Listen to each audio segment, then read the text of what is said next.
এই চরিত্রবান নবী, এই আখলাকে হাসানার অধিকার, সবচেয়ে উত্তম চরিত্রের অধিকার আপনার আমার নবী মুহাম্মদুর রাসূলুল্লাহ সাল্লাল্লাহু আলাইহি ওয়াসাল্লাম আসলা। আর তান চরিত্র, সাহাবায়ে কেরাম হলর চরিত্র, তান অনুসারী হলর চরিত্র দেখি দেখি আজ দুনিয়ার ইসলাম বিস্তার হইছে, পয়লিছে। হযরত আয়েশা সিদ্দিকা রাদিয়াল্লাহু তাআলা আনহা নবী করিম সাল্লাল্লাহু আলাইহি ওয়াসাল্লামকে জিজ্ঞাসা করেন, এ আল্লাহর নবী, আল্লাহ পাক রব্বুল আলামিন আপনার চরিত্র প্রশংসা করলা কুরআনে কারীমের মধ্যে, আপনার চরিত্র কিতা আছিল? আপনার চরিত্র কিতা? হুজুরে পাক সাল্লাল্লাহু আলাইহি ওয়াসাল্লাম ফরমাইন, আমার চরিত্র তো তুমি দেখরাই না নি কুরআন।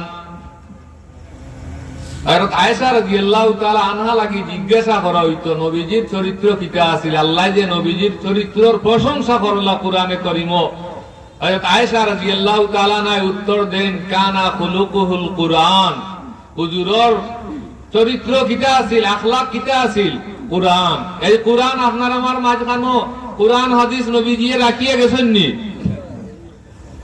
জি হয়। এর কারণে আমরা তো কুরআন হাদিসের উপরে আমল করতাম। নবীজির সিরতে সিরতবান, আদর্শে আদর্শবান, নবীজিরে উসওয়া নমুনা বানিয়া আমরার জীবন পরিচালনা করি। আজ নবীজি দুনিয়ায় নাই, উলামায়ে হক্কানি রব্বানি হকলর কথা ফুদি ফুদি মানি মানিয়ে যদি আমরা চলি, ইনশাআল্লাহ নবীজির চরিত্রের উপরে আমল হইব, নবীজির আদর্শে আদর্শবান আমরা বইনতাম পারমু। আর যারা নবীজির আদর্শে আদর্শবান বনিয়া দুনিয়ায় যেতাম পারমু, খাইল নবীজির শফাত আমরা পাইব, নবীজির সঙ্গে আমরা হাসর নসিব হইব।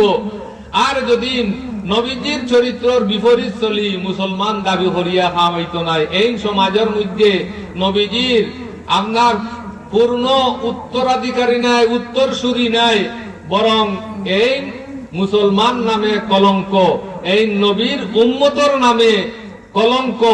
জানি কাল কিয়ামতের দিন নবীর সামনে মুখ দেখাইতে পারতা নাই, নবীর হাউজে কৌসরের পানি পান করতা সুযোগ পাইতা নাই, নবীজিয়ে তাড়াইয়া দিবা, সুহকান লিমান গাইয়ারা বাদি হইয়া। এর কারণে দুস্থ হল, বুজুর্গ হল, আমরা নবীর আদর্শ, কুরআন হাদিস, নবীর সুন্নত, এগুলার উপরে আমল করতাম, এগুলারে বাস্তবায়ন করার সমাজের মধ্যে চেষ্টা করতাম। আল্লাহ পাক রব্বুল আলামিন আমরা সব লাগি তৌফিক দান করুক। ওয়া আখিরু দাওয়ানা আলহামদুলিল্লাহি রাব্বিল আলামিন।